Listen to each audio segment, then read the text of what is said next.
Bonjour à toutes et à tous et bienvenue au webinaire 2 leviers pour réduire vos charges sociales. Je suis Alexandra Guimarès, chef de projet événementiel Business Line HR chez EMI et je suis ravie d'animer aujourd'hui ce webinaire. Ce webinaire durera une trentaine de minutes et nous prendrons 10 à 15 minutes pour répondre à toutes vos questions. Naturellement, ce webinaire sera enregistré et le lien de rediffusion ainsi que le support de présentation au format PDF vous sera envoyé par email à la fin de cette session. Vous pouvez poser toutes vos questions par l'intermédiaire du module questions qui se trouve en bas à droite de votre écran. À présent, je suis ravie de vous présenter nos intervenants du jour. Delphine Berthier, consultante experte chez EMI. Bonjour Delphine. Bonjour Alexandra, bonjour à tous. Et Goran Spaik, manager des charges sociales chez EMI. Bonjour Goran. Bonjour à tous. Je vous propose à présent de découvrir le programme autour de ce webinaire. Nous analyserons dans un premier temps la déduction forfaitaire spécifique et son dispositif transitoire. Nous verrons par la suite l'impact sur les frais professionnels et enfin, nous verrons un focus sur les frais de transport domicile-lieu de travail et la prime transport. Je vous souhaite à toutes et à tous un très bon webinaire et je laisse la parole à présent à Goran. Merci. Et c'est parti. Donc, avant de s'intéresser aux nouveautés qu'il y a eu sur la DFS récemment, on va revenir sur les grands principes, sur la définition de la déduction forfaitaire spécifique, qui en fait a été appelée DFS et qui a été instaurée pour certaines catégories de salariés qui ont beaucoup de frais professionnels. Ça peut être donc par exemple les VRP commerciaux, certains musiciens, certains artistes, également les mannequins, les employés de casino, etc., etc. Et donc ce sont un type de salarié qui a beaucoup de frais professionnels, notamment de déplacement, de restauration. Et voilà pourquoi l'État a voulu compenser ces inconvénients en appliquant une réduction de l'assiette de cotisation de sécurité sociale pour ces salariés. Cette assiette de cotisation, comme vous le voyez, elle est limitée à 7 600 € par an par salarié, avec un abattement qui va de 5 à 40% en fonction du type de salarié. Et puis, on se rend compte que l'employeur, malgré tout ça, la société doit obtenir l'accord du salarié quand même, que ce soit l'accord individuel tous les ans pour chaque salarié ou un accord collectif qui est rédigé au sein de l'entreprise pour pouvoir appliquer cette déduction forfaitaire spécifique. Autre grand principe de la DFS, depuis le 1er janvier 2023, le salarié doit obligatoirement engager des frais professionnels pour bénéficier de ce dispositif, sachant qu'on va revenir ensuite sur certaines exclusions et certaines nouveautés, bien sûr.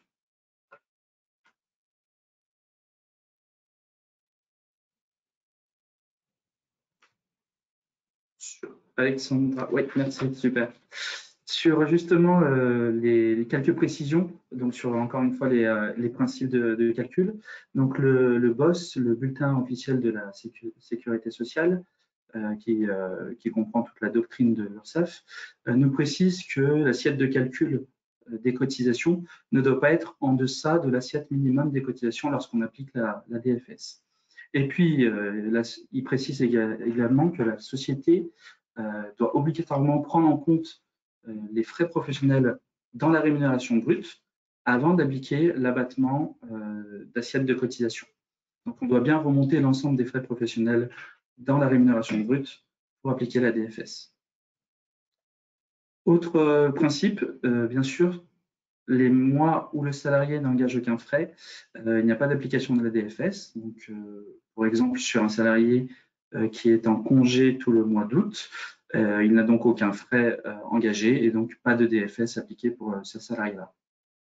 Et puis, une dernière précision sur les principes de calcul. On sait que le calcul de la réduction générale de cotisation, la RGC, pour la DFS, doit être plafonné à 130%. C'est-à-dire qu'il y a un comparatif qui est appliqué entre un calcul de la RGC avec DFS et un calcul sans DFS plafonné à 130%. Ça va être le plafond qui va être appliqué. On va le voir avec un exemple juste derrière. Voilà, donc un exemple de salarié qui travaille à temps plein en janvier 2023.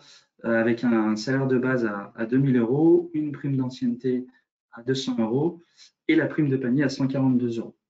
Donc, on voit sur l'illustration les deux méthodes de calcul avec et sans DFS.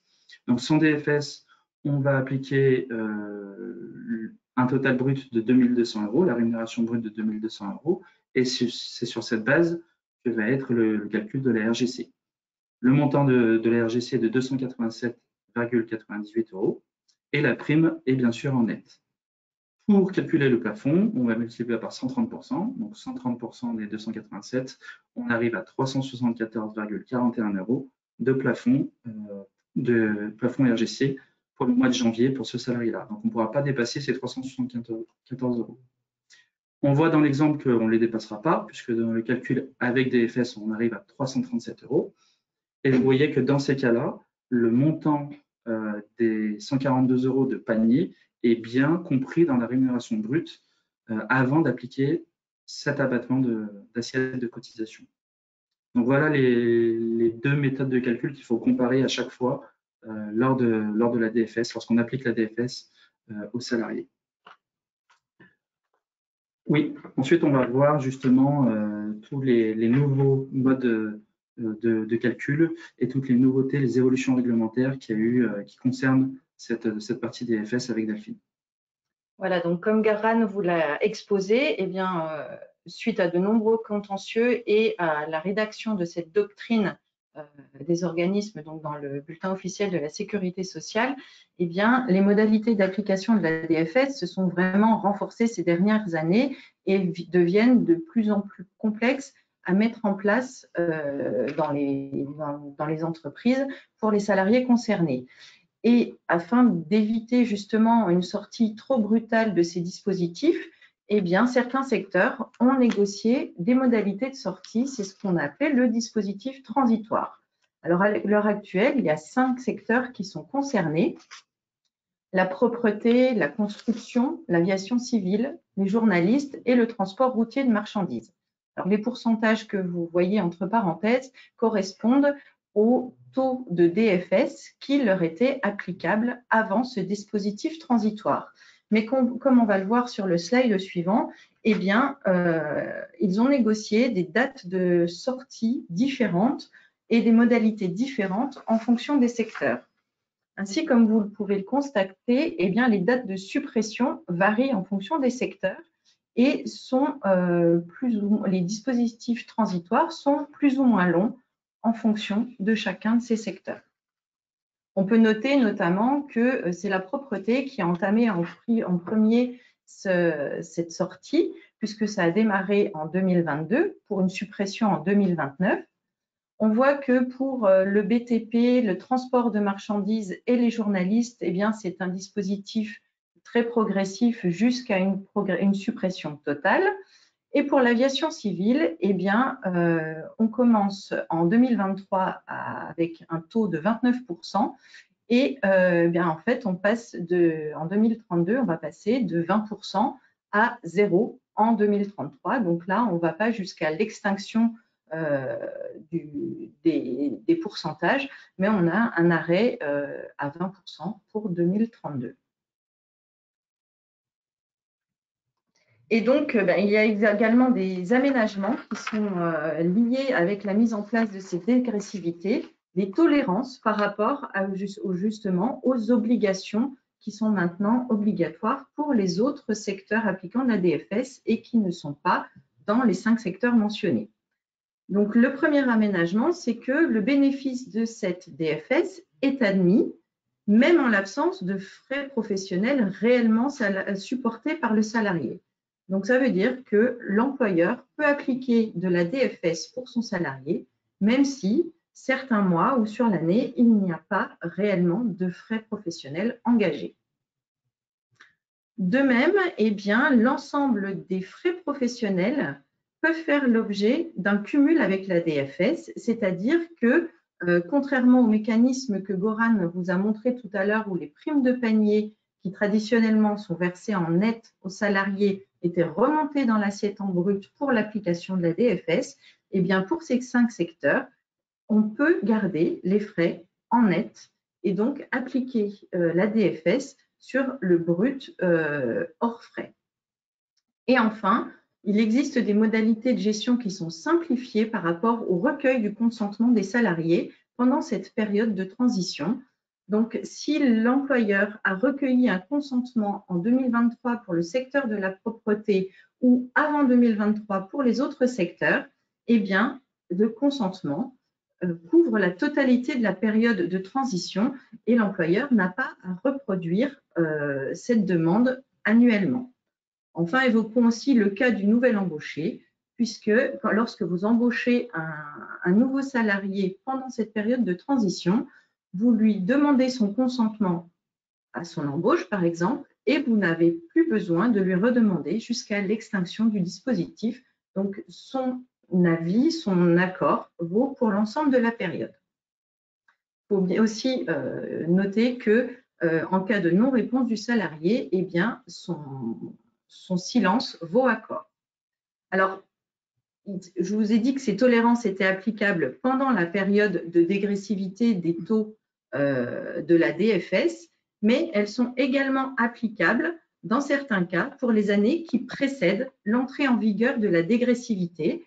Donc, pour la propreté, ce sera pour 2021. Pour le BTP, ce sera 2022 et 2023. L'aviation civile n'est pas concernée par cette mesure. Et enfin, les journalistes et les chauffeurs routiers peuvent également les appliquer au titre de 2023. Donc ça, ce sont toutes des précisions que l'on retrouve dans le bulletin officiel de la Sécurité sociale.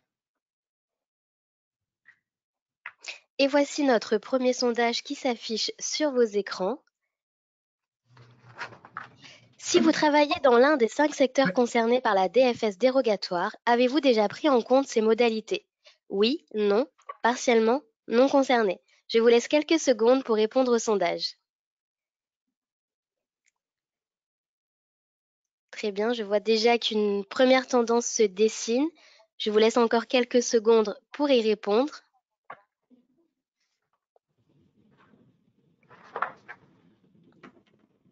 Très bien, ce sondage est maintenant fermé et je laisse la parole à nos experts pour commenter ces résultats. Alors, une grande partie qui n'est pas concernée par la DFS et peut-être par contre par les frais professionnels sur lesquels on va revenir après et sur l'indemnité de transport sur le deuxième sujet phare du moment.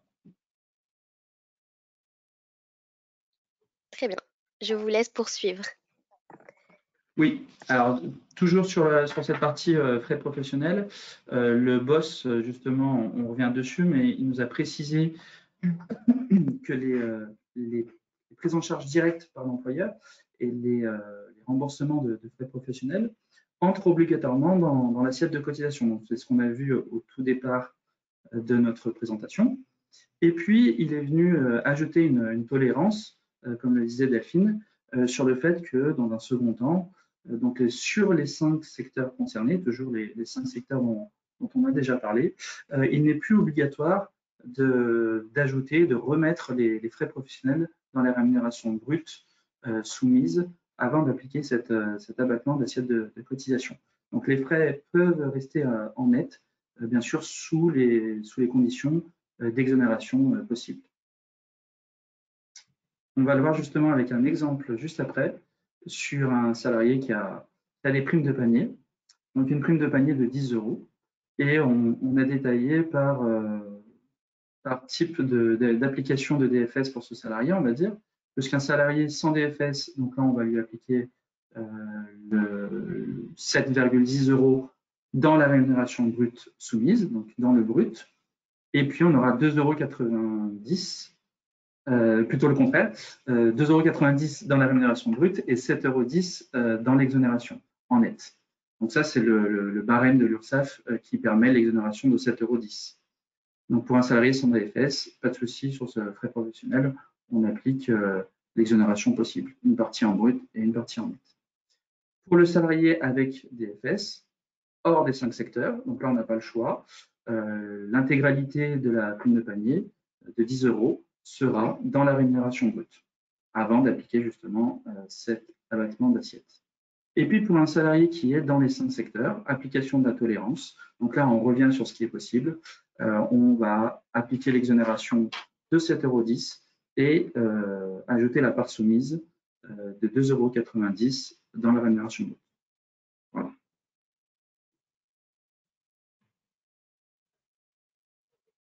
Alors, nous allons maintenant parler des frais de transport domicile-lieu de travail, puisque il y a plusieurs façons pour l'employeur de financer les frais que supporte le salarié pour se rendre sur son lieu de travail. Donc, tout d'abord, nous allons parler de l'obligation légale qu'a l'employeur de prendre en charge l'abonnement au transport public, au transport en commun, que ces salariés souscrivent à hauteur de 50% du coût de cet abonnement. Cette obligation, elle est aussi valable pour les services publics de location de vélos. Et donc, ces montants, donc ces 50% des abonnements, sont exonérés de cotisations, que le salarié soit éligible et bénéficie ou non de la déduction forfaitaire spécifique. Et en plus de cette obligation légale, enfin, à côté de cette obligation légale, l'employeur peut également participer aux frais domicile-lieu de travail par le biais de primes de transport. Et ces primes de transport, eh bien, elles peuvent être forfaitaires ou bien basées sur un barème interne à l'entreprise. Et en fait, elles doivent être soumises à cotisation ou exonérées en fonction de plusieurs critères que nous allons détailler juste après. Mais avant, Alexandra, je te laisse relancer un petit sondage pour qu'on puisse voir combien de personnes sont concernées par la prime de transport. Exactement. Donc, voici notre second sondage qui s'affiche dès à présent sur vos écrans. Donc, à vos votes. Très bien, vous êtes déjà nombreux à avoir répondu. Je vous laisse encore quelques secondes. Très bien. Très bien, très bien. Donc du coup, je vais fermer ce sondage et je laisse la parole aux experts pour commenter avec vous ces résultats. Alors, on voit que majoritairement, vous avez effectivement des salariés qui sont concernés par ces fameuses primes de transport, autres que le remboursement obligatoire des 50% de l'abonnement pour frais, des abonnements des transports en commun. Donc, nous allons revenir un petit peu sur cette prime de transport et nous allons d'abord commencer parce qu'il y a plusieurs scénarios possibles pour cette prime. Et donc, nous allons voir maintenant la situation où le salarié est contraint d'utiliser son véhicule personnel pour se rendre sur son lieu de travail. Et donc, lorsque l'employeur prend en charge ses frais de transport domicile-lieu de travail, eh bien, il peut le faire selon deux modalités. Soit une prime de transport qui correspond à la prise en charge des frais de carburant ou d'alimentation d'un véhicule électrique, hybride rechargeable ou hydrogène. Alors, c'est subtil parce que c'est hybride rechargeable, ce n'est pas uniquement hybride. Et donc, les montants sont de 200 € par an pour les frais de carburant, 500 € pour les autres types de véhicules. Il faut savoir que pour 2022 et 2023, ces montants ont été augmentés. Et donc, on est à 400 € pour les frais de carburant et 700 € pour l'hybride, l'électrique, etc. Et il y a aussi également un autre barème pour tout ce qui est département d'outre-mer. L'employeur peut également calculer cette prime de transport sur la base d'une indemnité kilométrique pour voiture ou pour 2 roues à moteur. Et donc là, on est dans le cas où le salarié, il est contraint d'utiliser son véhicule personnel. Et pour définir la contrainte, eh bien, il y a deux critères. Soit le site, soit son domicile, soit son lieu de travail ne sont pas desservis par les transports en commun. Soit bien, il travaille selon des horaires décalés ou incompatibles avec les horaires des transports en commun. Et donc, ce sont ces deux critères qui définissent la contrainte. Et dans ces conditions, eh bien, le traitement social de ces primes de transport est le suivant. On peut les exonérer de cotisations sociales, bien sûr dans la limite des frais réellement engagés, c'est-à-dire les indemnités kilométriques pour l'indemnité kilométrique, ou dans les limites fixées par le bulletin officiel de la Sécurité sociale, donc les fameux 200 € ou 500 €. Et donc, ça peut être exonéré pour les salariés qui ne bénéficient pas de la DFS ou pour les salariés qui sont dans le dispositif de DFS transitoire, donc les 5 secteurs que nous vous avions mentionnés précédemment. En revanche, pour les salariés qui bénéficient de la DFS hors 5 secteurs, eh bien, ces frais sont à réintégrer dans le salaire brut. Nous allons maintenant parler de la même prime transport, mais avec une utilisation du véhicule personnel par convenance personnelle. Et donc, dans ce cas-là, l'employeur ne peut pas dire que c'est une prise en charge de frais professionnels. Donc, la prime transport qui est versée est considérée donc comme une prime et non pas comme un remboursement de frais. Elle doit être soumise intégralement à cotisation. Alors, intégralement, pas tout à fait, puisqu'il subsiste historiquement la fameuse exonération des 4 € par mois sans justificatif. Anciennement, avant le passage à l'euro, c'était les 23 francs. Ça dira peut-être quelque chose à certains. Et donc, ce montant hors 4 € est soumis à cotisation, que le salarié bénéficie ou non de la DFS.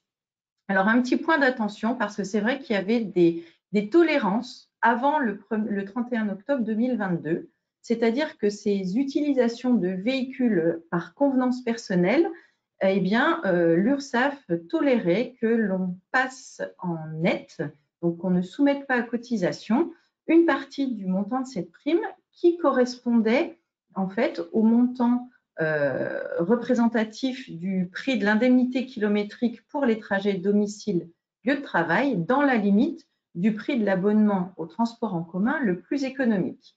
Donc, c'était une tolérance qui a pris fin au 1er novembre 2022. Je te passe la parole, Goran, pour parler un petit peu du forfait mobilité durable. Oui, on a vu tout ce qui s'est passé avec la prime transport sur les véhicules, les voitures et les transports en commun. Là, on va avoir la possibilité de mettre en place au sein des sociétés le forfait mobilité durable, donc qui concerne un petit peu tout ce qui est autres moyens de transport. Donc le vélo, bien sûr, le cyclomoteur, comme les trottinettes électriques, tout ce qui est covoiturage. Ça concerne le salarié qui conduit d'ailleurs et le covoituré dans ces cas-là. Et puis tous les engins de déplacement en fait, personnels, motorisés ou non d'ailleurs, mais dont le salarié est propriétaire. Donc pour tous ces moyens de transport, on peut mettre en place un forfait de mobilité durable qui est exonéré de cotisation dans la limite de 500 € par an et par salarié. Il y a une dérogation là encore sur ces 500 €, puisqu'ils vont jusqu'à 700 € par an pour les années 2022 et 2023. À partir de 2024, donc on repasse aux 500 € classiques, si je peux dire, d'exonération.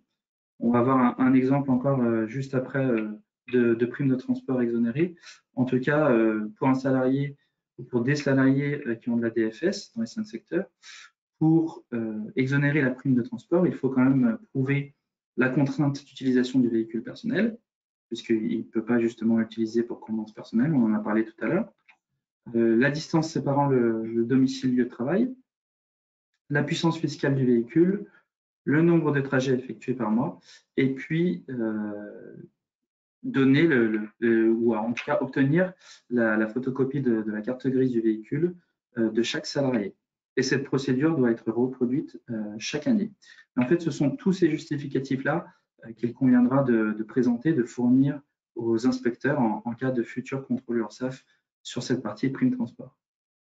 Bien entendu, Eming peut vous accompagner sur l'optimisation, la sécurisation, la mise en place, que ce soit de la DFS ou de la prime transport, au sein de vos sociétés.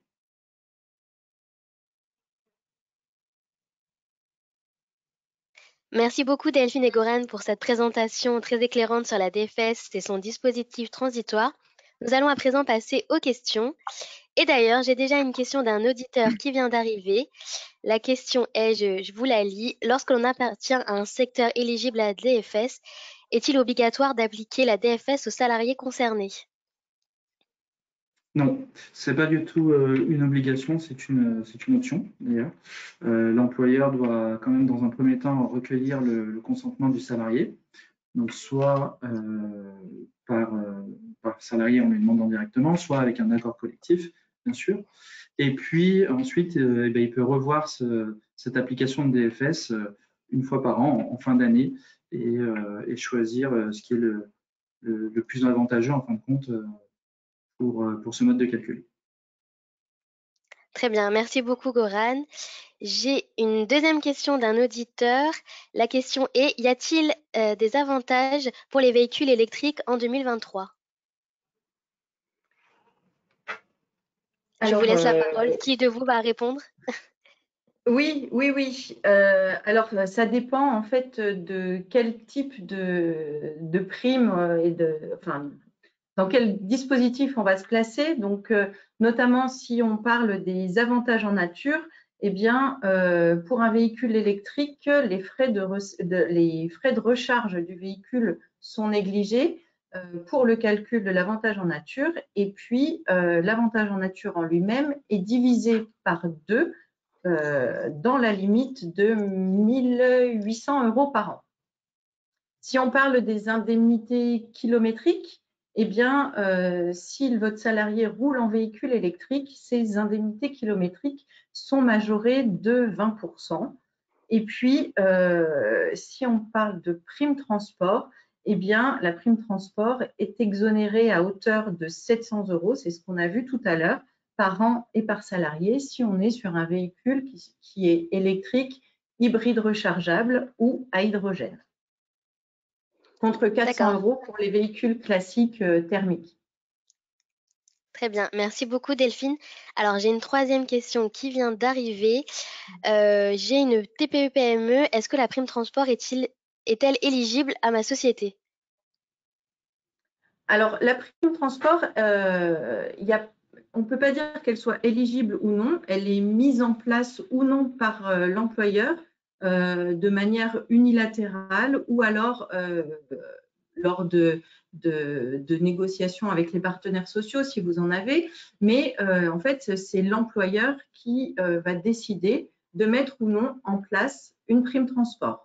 Il y a uniquement les remboursements à hauteur de 50% des titres de transport en commun qui est une obligation légale. Pour le reste, c'est quelque chose qui est au bon vouloir de l'employeur et qui est applicable de la même façon qu'on soit en PME, en TPE ou dans une autre taille de structure. Il n'y a pas de condition d'effectif pour l'appliquer. Très bien. Alors, j'ai une autre question qui vient d'arriver.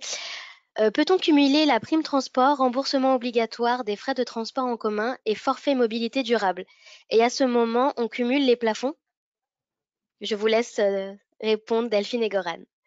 Oui, alors tout n'est pas cumulable. La prime de transport n'est pas cumulable avec le remboursement obligatoire des abonnements de transport en commun, par exemple. Par contre, le forfait mobilité durable, lui, est cumulable avec ce remboursement. Et donc, à ce moment-là, il y aura des plafonds particuliers qui seront applicables, mais qui seront bien sûr plus intéressants que les plafonds individuels. Merci beaucoup Delphine pour cette réponse. J'ai une quatrième question qui vient d'arriver. Comment mettre en place une prime transport dans une PME? Je pense que ça regroupe un peu les éléments de réponse que Delphine a donné tout à l'heure, mais du coup la question est peut-être un peu plus précise sur comment mettre en place cette prime transport dans une PME. Je pense que Delphine a déjà répondu tout à l'heure. Hein. Encore une fois, on a listé les différentes possibilités, soit l'abonnement à 50%, soit le forfait mobilité, etc. Et ensuite, c'est pareil dans une PME que dans une toute autre entreprise.